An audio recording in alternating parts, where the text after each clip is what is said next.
What's up, everybody? This is our college basketball breakdown for Saturday, March 14th. My name is Logan. With me in the studio, Nick Von Brick. Yo. We are in the studio late night. Arkansas and Oklahoma just finished, so we were waiting to see the outcome of that.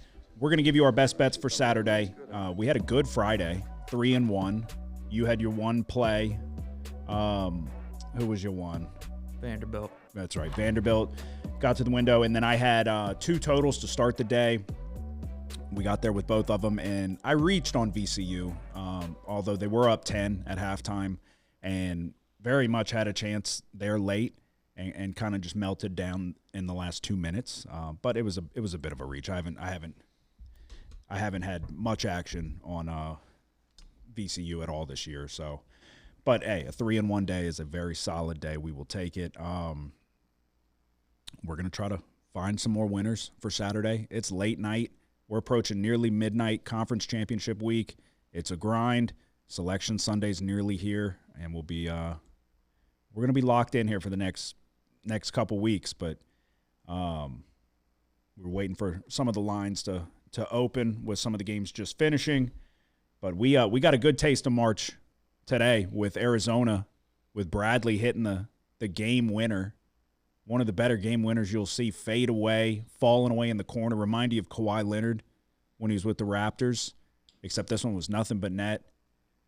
I hate when they put up a buzzer beater and there's still time left on the clock. He barely got it off in time. Arizona knocked down Iowa State in what was an incredible game. So that was fun. You saw Houston dismantle Kansas.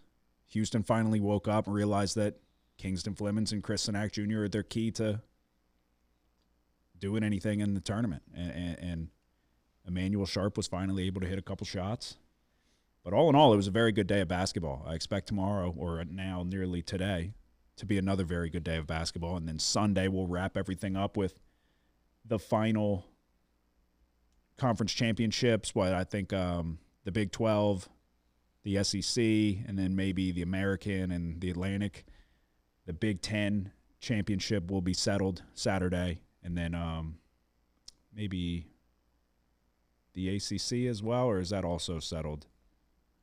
The Big 12 is tomorrow, right? Houston, Arizona. Yes, yeah. But, yeah, I'm saying Sunday. I think it's the Big 10 and the SEC. On Sunday, and then ACC and the Big – Is the ACC Sunday too? Yeah, no, ACC's going to be Saturday, Duke and Virginia, the final. Okay, yeah, it's just the SEC and the Big 10. Okay, yeah, and then the Big and then the Ivy League and yeah. Atlantic 10, American. Yeah, it's late. Cut us some slack. Hit the like and subscribe button if you don't mind. Like I said, we had a good day. We're going to try to have another good day. I will start it off. My first play is going to be 12 p.m., so a noon tip, and we're going to the Big Ten semifinal, Wisconsin and Michigan. You just saw we were on the over in Wisconsin and Illinois. Game ended up going overtime, but it got there in regulation. It was a little closer than I would have liked it to be, some slow scoring in the first half, but they picked it up in the second. The scoring for the Badgers is dominated by Blackwell and Boyd, and it has been all year, and it was against Illinois, and it was in their first meeting with Michigan when they won 91-88. Nolan Winter's still out with injury, and the way I'm looking at this one is, and this Wisconsin team in that first meeting against Michigan, it was a win, 91-88, and they gave Michigan their first loss of the year. They've only got 2. Nolan Winter being out is a big, big deal. And I thought it was going to be a pretty big deal against Illinois. They were able to get past them, and they were able to win the game. But this Michigan team's different. This Michigan team has comparable size to Illinois, and they play a significantly tougher, more smothering brand of defense. I think with the length and the size and their ability to guard the perimeter, they're number 7th in the nation in perimeter defense. I understand that first meeting, Boyd and Blackwell had a great game. Wisconsin won. I don't expect it to go that way this time. I think Michigan's going to handle business in this one. I think the length and the size on the perimeter is going to be too much. I don't think they have enough scoring distribution. So if you have an off night from one of those two guys, it's going to be tough sledding defensively. I don't think Wisconsin's very good. So I think we see a more buttoned-up Michigan team with less wear and tear. This is going to be Wisconsin's third game in 3 days. Now you're going up against probably the toughest team that's going to just beat you down and wear on you.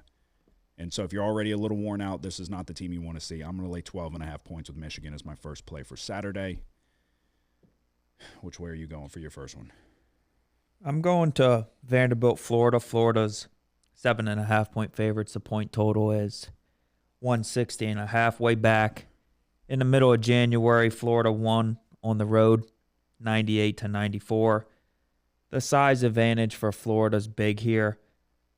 They won the rebounding battle in the first matchup, 40-26. But it's so strange. Vanderbilt still, even today they got out-rebounded by a large margin against Tennessee, but they still just find ways to hang in there, and they get timely rebounds. The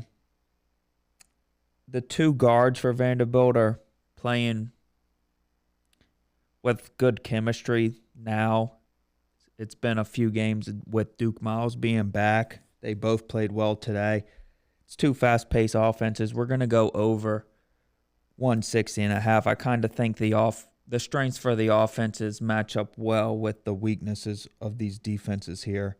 So we're going to go Vanderbilt, Florida, over 160.5. Okay. For my second one, I am looking at Virginia taking on Duke, ACC championship.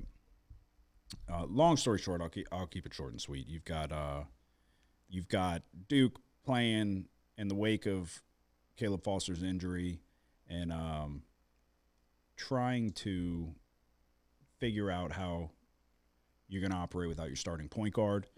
And so there's an adjustment period when that happens, and you saw him nearly get knocked off by Florida State. You saw him come back with a win and a questionable cover there against a Clemson team that is good defensively with some question marks on offense. Virginia, on the other hand, has come in and has looked fantastic to start their tournament season. They've scored over 80-plus in both games. They're shooting the ball well from the outside. Tice DeRitter is a fantastic player, leading scorer, leading rebounder. The guards are showing up for Virginia, which I think is big. I think they're playing their best basketball at the right time. I don't like them enough to fade Duke, although I would probably lean towards Virginia there. But what we're going to do is we're going to go over 135.5. This number's just too low, in my opinion. I think this is off by a number of points. In the first meeting, Cam Boozer had 18 points. A good bit of that was at the free throw line. There is some size down low for Virginia, but Cam Boozer's one of the best players in the country for a good reason. He's going to be able to use his footwork and technique, and he's going to get to the line again. And if Virginia can keep hitting shots from the outside, I think we get home with this number. So I'll go Virginia Duke over 135.5. And you have one more? Yeah. Okay, go ahead. I'm going to Houston, Arizona, and going to keep it kind of short here. We're going to take Houston plus 3.5. Was a really poor offensive performance a couple weeks ago when they played Arizona, and it really seemed like Arizona outworked Houston in that game. I think it's going to be a little bit different here. We saw today Houston kind of get it going from three. They were 10 for 18 from deep, and you also saw Arizona. If this Arizona defense has a weakness, it's on the perimeter. Today, Iowa State shot the ball very well from three as well. I think this game's going to be pretty close, so we'll take Houston plus 3.5. Okay. There you go. That is our best bets for Saturday. To recap, I'm taking Michigan minus 12.5, Virginia Duke over 135.5. We're going to take Vanderbilt, Florida over 160.5, and Houston plus 3.5.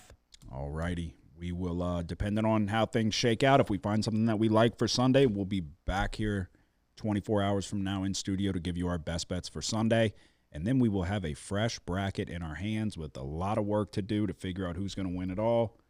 But this is the best time of the year. Enjoy it. Do you have anything to say before we go? Nope. Good luck.